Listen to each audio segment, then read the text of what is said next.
Turns out that even if you want to use an epidural during your birth process, most hospitals won't give you one until you're in active labor, meaning that they probably won't give you an epidural until you're at least 6 centimeters dilated. In other words, you'll need some techniques to make it to that 6 centimeters dilated point before you can receive that ultimate numbing relief from the epidural. Welcome to the Deconta channel, where we discuss all things educational and we never duck away from difficult topics, including how you can survive those first 6 centimeters of dilation.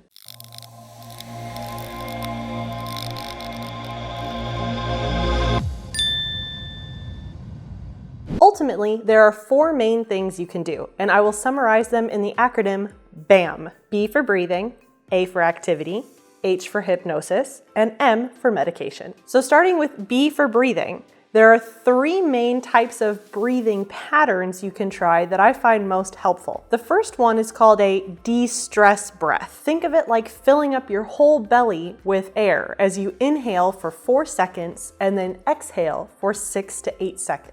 Let's try it. Inhale, 2, 3, 4.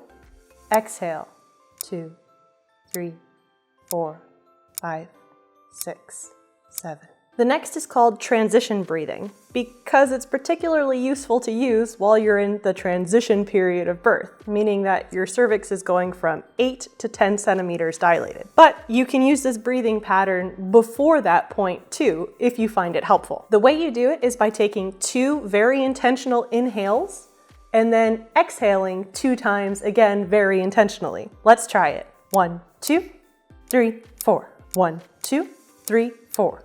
And the last pattern, but certainly not the least, because it's my personal favorite, is called the J breath. But I think of it more like the moo breath because it makes more sense to call it that, which you'll see here in a second. You're basically going to be inhaling for 4 seconds and then exhaling for 6 to 8 seconds, just like we did with the de-stress breath, except on the exhale, we're going to be oohing or mooing or growling or groaning in some low guttural tone. And meanwhile, we'll be imagining all of the pressure leaving out of our body, going straight down and out in a J shape. Hence, typically why it's referred to as a J breath. Let's try it.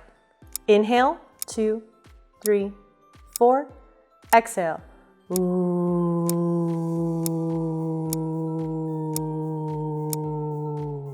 Now don't stress about the timing. If you can't remember the exact inhale and exhale seconds or amount of time you need to do, the most important thing to do is keeping your sounds on the exhale as low guttural sounds and not high-pitched shrieking sounds.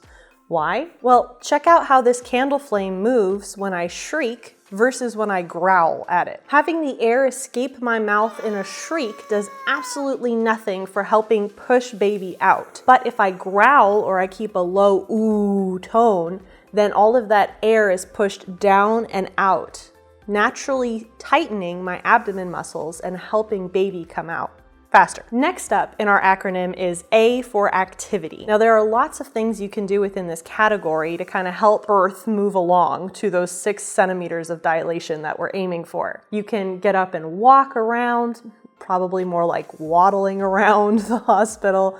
You can squat, do some squats. You can stretch or do yoga poses like the cat and cow pose is my personal favorite. Hop in the shower and put some warm water on your lower back or have someone apply some pressure to your lower back. Or put a yoga birthing ball to work. In my first pregnancy and birth story, I found that sitting and bouncing up and down and rotating my hips on one of those birthing yoga balls was the most helpful activity I could have done for the whole process. But it might very well end up being something different for you. So have a few different activities in mind that you can try and see which one will give you the most relief. Next up in our acronym is H for hypnosis. And this category is great if you've happened to had a little bit of practice at it before you get to the labor and delivery stage. It's typically referred to as hypnobirthing, and the more you practice at it, the more ready you're going to feel once you hit that delivery room. Basically, it's teaching your mind to focus on somebody speaking in a calm and soothing voice, telling you how to relax and how to think about those things that they're saying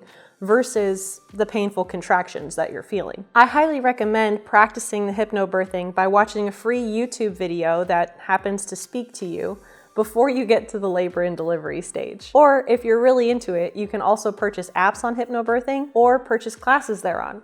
I've heard tons of moms swear by the practice. Last but not least in our acronym is M for medication. Although you can't have the epidural until you're around 6 centimeters or farther along, you can have opioids before then. These narcotic medications, so think like morphine, fentanyl, and Nubain, work on your nervous system to help block pain, putting you in a more drowsy and calm state. And they work within a matter of minutes, so they're really ideal if you're feeling exhausted in those early stages of labor and you just need a break, just to take the edge off, maybe to catch just an hour or two of sleep so that you can be ready for the physical grueling activity of the actual birth later on. These medications can be given as a shot directly into your muscle, or they can just be added to your IV if you choose to have an IV hooked up to you during the birth process. However, since these are narcotics after all, I mean, they are opioids in safe doses, but opioids nonetheless, they're only going to give you these types of medications in those earlier stages of labor, and not once you start pushing or actively pushing in those last stages of labor, because if you get too close to the actual birth, those medications can affect your baby. From my personal experience with my first birth, which happened 5 weeks earlier than anticipated, those medications initially were a huge help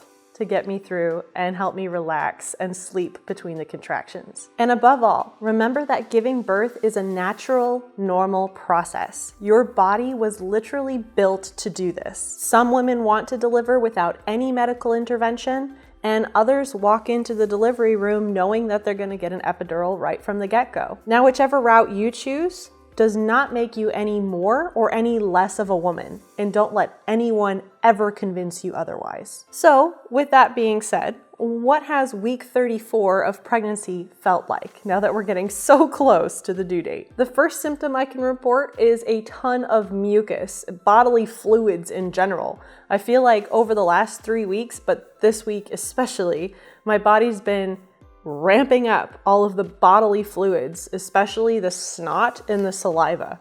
I mean, at this point, my snot is so thick that I swallow it and I feel like it could be sick boogers, but I know it's not sick boogers. They're not yellow or green. It's just an overabundance of snot thanks to pregnancy. And every afternoon I end up being super fatigued and tired. So usually between 3 and 4 p.m. I just feel wiped out. Like I don't want to stand, I don't want to do anything anymore. I just want to veg out. And I think having my OB appointment this week, where I really actually had it click in my brain that I'm 34 weeks pregnant and that this baby's coming any week now, really put me into a panic.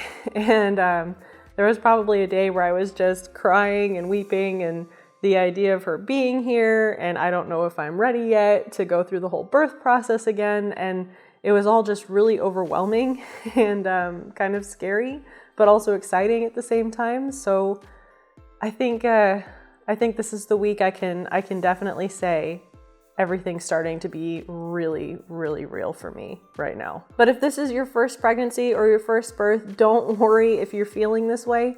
Once you get into that hospital room, everything that you've built up in your mind about it beforehand just goes away. And you end up with this really odd peace almost about it. Like, okay, this is happening. I can do this. So just rest assured that the panic beforehand is a lot worse than anything you'll experience once you're actually there and it's happening. And by week 34, what does our little coming soon baby look like? Well, our not so little one now is around 17 and a half or 18 inches long, or roughly equivalent to 44.5 centimeters long, which if we scrunched up the baby doll would be about the size of a cabbage, as shown in the model here. And they are likely weighing somewhere around 5.5 pounds at this point, although this varies vastly from baby to baby.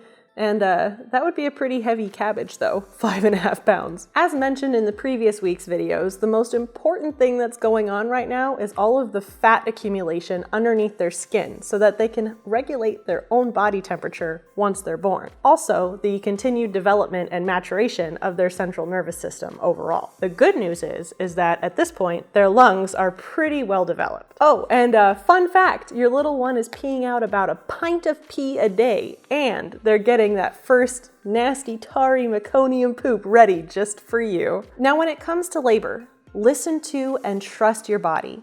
Let your mind take the back seat and let your body take over. It knows what to do. If you originally wanted a non-medicated birth, it's okay to change your mind once you're in the thick of it. And if you went in knowing that you wanted a medicated birth from the get-go, but couldn't for some reason receive the epidural, just keep that BAHM, breathing, activity, hypnosis, and medication acronym in mind. And remember that your body was designed for this. You can do it. So what are you planning on doing to survive those first 6 centimeters of dilation?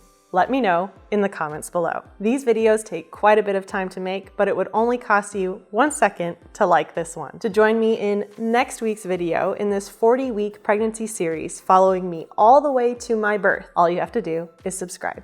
Thanks for watching and see you next week.